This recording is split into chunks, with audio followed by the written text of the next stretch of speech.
Arcjec. Recover.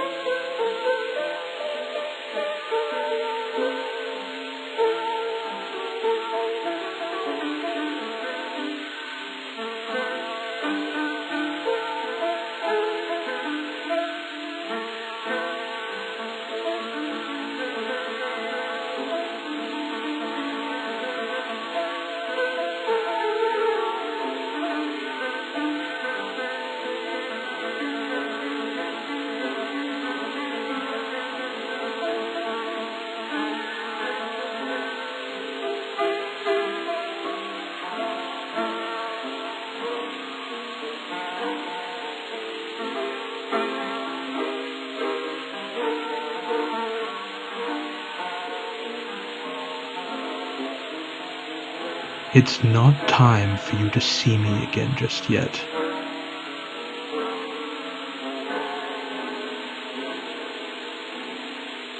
Wake up.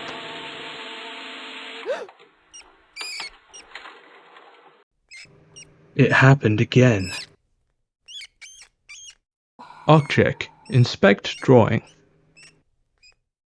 It appears we have quite a bit of catching up to do, as far as this young man is concerned. Moving this story along requires cooperation from both ends, however, so please bear with the gaps until it is time for them to be appropriately filled. This is the spot where we need to be. Unlike some other parties, this girl has been patiently waiting for her time to come, doing no wrong and no harm, as per usual. This past cryptic sequence has been quite unnerving, but the soothing atmosphere permeating her abode does wonders to take the latent underlying sorrow down a notch. Who is she? Enter name. Your name is Albion Shukra. You are the chosen inheritor of the cosmic legacy passed down to you by a long line of spiritual prophets, extra-universal entities only given the vague name of Star Children, with your own self being the 12th and final link in this chain. You believe it is of the utmost importance to cultivate thoughts of optimism and exuberance rather than the constant deluge of fear and self-doubt that seems to permeate your planet and its inhabitants. Therefore, your purpose in life is to teach others about the art of living together in harmony, doing your best to encourage a state of inner peace in every individual you encounter. And luckily for all, your best happens to be quite exceptional.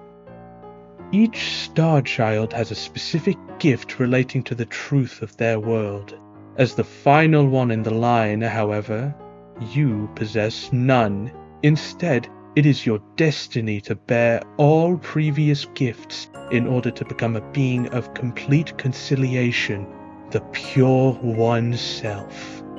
You communicate with your guardian, a collective made up of the souls of the Star Children who came before you through projective meditation.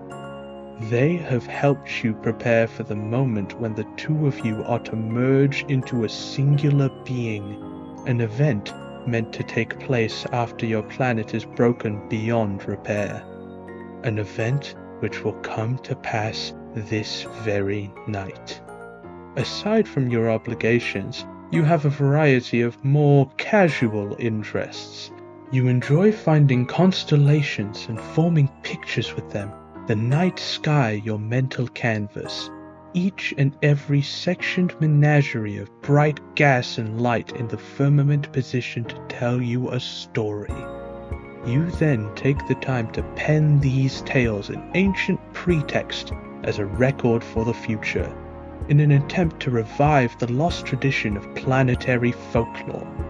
You have a vested interest in collecting colorful and fragrant incenses which emit calming aromas that help you keep your body chemistry in balance.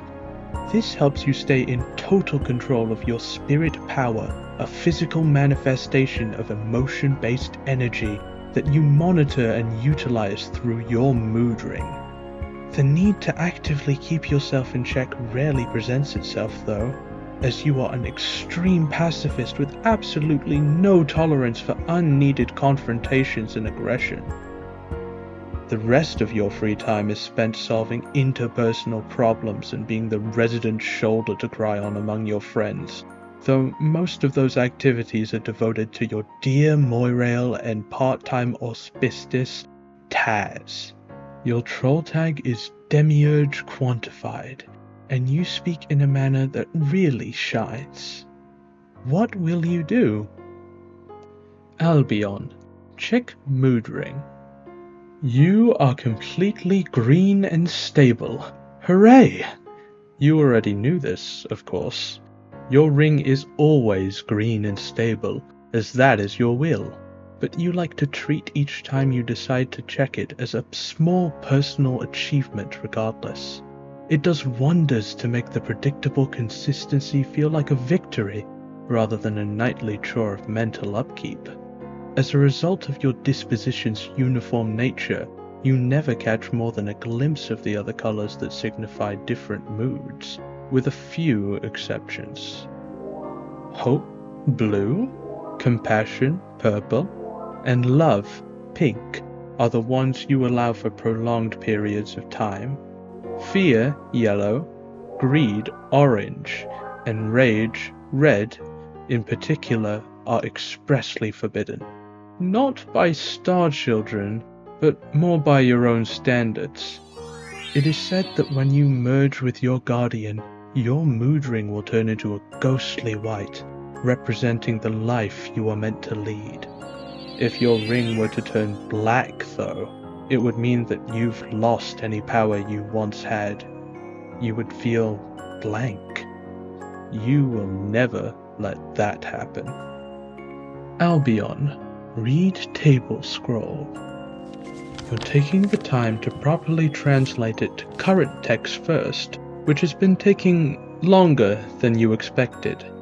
Your language is structured very differently now compared to what it was before the Renaissance. Both in grammar and alphabet, it is quite the effort. You've refrained from digging too deep into the meaning behind this scroll until you have that part done, as you enjoy being surprised when you read tales of the past.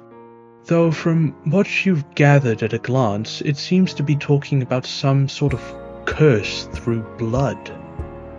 This specific task was undertaken not out of personal enjoyment, however, but at the request of your mate spirit. You have been slowly teaching her assorted planetary customs, as she is rather behind on those due to her sheltered upbringing. Your ring flickers pink. You slap it. It goes back to green. Albion, admire slime pit. This is not your typical Recuperacoon. Rather, it is a Recuperacoon, more used for pure relaxation instead of sleep. Your species is very bad at naming things. Meditation takes a lot of focus and poise. Spending a few minutes in here is a good way to take the tension out of your system before you engage in your customary sessions. You like to use glop enhancers in order to make each experience slightly unique, though you've been set on Miraculous View lately. The name really does the product justice, in both color and smell. Albion, receive message from Taz. Right on schedule. You could have felt the burning passions of her overblown conundrums coming from expanses away. You'll need your astral projector in order to use Skorpe and speak with her, a device which has been placed in your spirograph modus.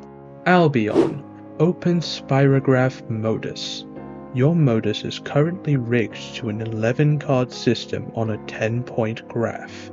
The astral projector holds a spot in the middle, which will always be a white card. It is also surrounded by 5 currently inaccessible black cards and 5 accessible green cards. The center card can be accessed at any time and have something new stored inside in turn. Either of these actions will alter the arrangement of the spirograph. Certain configurations, usually overly complex in nature, will have some cards be more accessible than others. If the center card is removed, they will determine which specific card is to be slotted in its place. Same deal if a card is added to the center slot instead. If a card is removed from a position that isn't the center, the configuration will change, but the center card will not. Simpler alterations allow sets of cards to be moved around without changing the configuration of the graph, such as switching between certain ring levels. Removing any of the accessible cards or adding an extra one will change the number of spirograph points accordingly. It shifts depending on how many cards are in the deck. Albion, retrieve astral projector. Luckily, you've rigged your modus with some of your less appealing candles to have your item just where you need it. The spirograph now allocates one of your translated scrolls into the center card, shifting your potent glop enhancers, spare incense, sextant, and grubby juice-scented candle to the inner ring as the in-access cards. Not that you'll be needing them anytime soon. Aren't things much better when you plan ahead? Albion, use astral projector. You place the astral projector in front of you, using your spirit power in order to activate it. You will now have electronic access in the cell. Albion, meditate.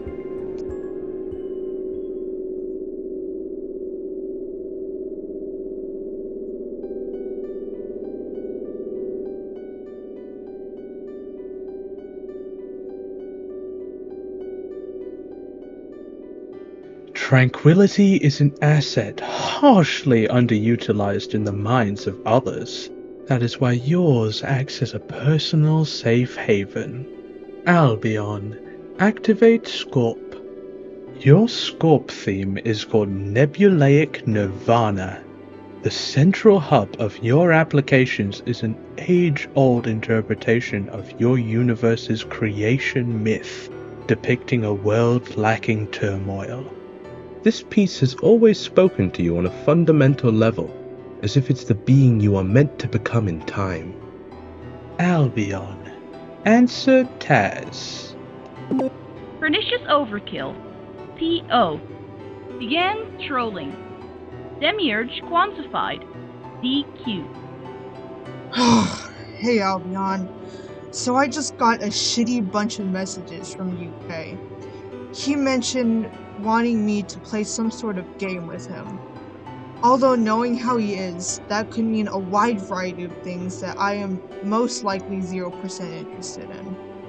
Like it's probably just some sort of elaborate piffling scheme to play a useless and antagonistic trick on me to get on my nerves or something. Already gets me mad just wondering about it. Actually, no. I don't really fucking care.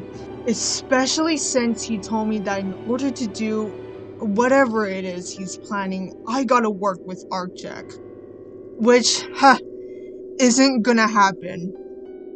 I had a few moments with my thoughts and figured I'd mention it to you. It's probably a bit of a stretch, but I was wondering if maybe you've heard something about it and can offer me some insight on what the actual shit he's talking about. Or not, and I can just complain for a bit. Actually, I have an entire arrangement of varying notes and plans, dating back epochs that have led us to this very moment. I was waiting for you to message me so I could explain them in large amounts of detail. What? Really? No. Fuck you. I'm not sure what you were expecting, but really, it shouldn't be me having all the answers. At least not all the time. Well, actually, I guess you technically weren't expecting that. But really, the expectations on the matter aren't the exact matter at hand, right? Well, no. I hadn't actually been expecting you to know, but then you raised my hopes and lied to me. Now I'm just confused.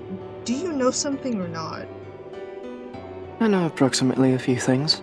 Like most of us, I'm not really sure what exactly he is referring to. But I do know that this is the night The night in which our planet begins to crumble, and I will have to save you and everybody else. Now you're also just being vague and kind of foreboding. I don't really appreciate that right now. Taz, did you forget that we have big plans today? The plans that my life and all the others have been setting up to? Yes, because I really can't absorb all these viciously wrong prophetic sentiments. Speaking of sentiments, this seems like the best time to bring this up. Perhaps you should talk to him. Oh no. Albion, no. Don't make me. I won't make you do anything. I will tell you that this is a wise choice, and it might make you both feel just a little better about each other. You have spent so much time trying to grab his attention, but not so much attempting to really speak to him. I don't have a lot I could say, not regarding the actual topic.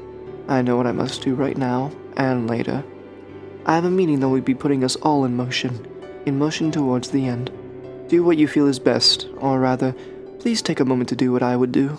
And a little while later, Right now, I swear the I'm bard going and the to sylph and do call you indeed a speak robot. again. Anything is It why- goes I don't even as care well which as one it is. can. Why do we have Make to your do like body this? Can rot you on just that shut moon. Fucking, why is this even important? Not a single person has spewed anything coherent at me yet today, and it's really blowing me up. I don't have the faintest idea what you're referring to, other than the fact that I apparently need to participate. Some clearer instructions are vital if anything is going to happen on my end. If you can just do that much for me, and if I think it's a damn reasonable explanation, I'll think about it. But I want to know why. Really, there is only one matter that needs to be made clear. Tonight, the world as we know it will end, and after completing my merger, I will save you, our friends, and what little of our species remains with my newfound quiddity. Really, I should probably already be saying goodbye because soon enough, I won't be myself anymore. Okay. Okay? Yeah, you gave me an explanation, which is all I really asked for, I guess. I still don't feel like I'm getting any of it, nor do I believe it. But this is more of an answer than anything else I've gotten so far. The passiveness you're showing is starting to concern me. I need this to be taken seriously. It's quite literally a matter of life or death, on a planetary scale, and for once I need your assistance and compliance. Your reaction should not have been so lukewarm. I don't know how you expected me to react to something like that. You just told me, out of nowhere, that the world is about to fall apart and you're disappearing somehow. That's a pretty exorbitant load to drop at my doorstep while still expecting me to play along. Not to mention, I don't even fucking understand it. You know I don't believe in that predestined shit. I was trying my absolute hardest to kind of not completely explode on you, but what you're saying is fucking ridiculous. I'm obviously not going to abandon you if something is actually happening. But what kind of help do you really want? You pretty much never need any from me, at least not with anything so major. You're always so on top of everything. You're so perfect. In a way, it's a special kind of terrifying. But I'm not happy at all with what you're trying to tell me. And I'm not just gonna lie down and accept it. What do you even want me to do? I want you to believe me, and I want you to listen to what I have to say. There's not any more time, however. They won't wait for us, so I need to leave you. But I promise, you'll see me again sooner than you think, even if it won't be truly me. A la vida. Demiurge quantified. DQ. Gave up trolling. Pernicious overkill. PO.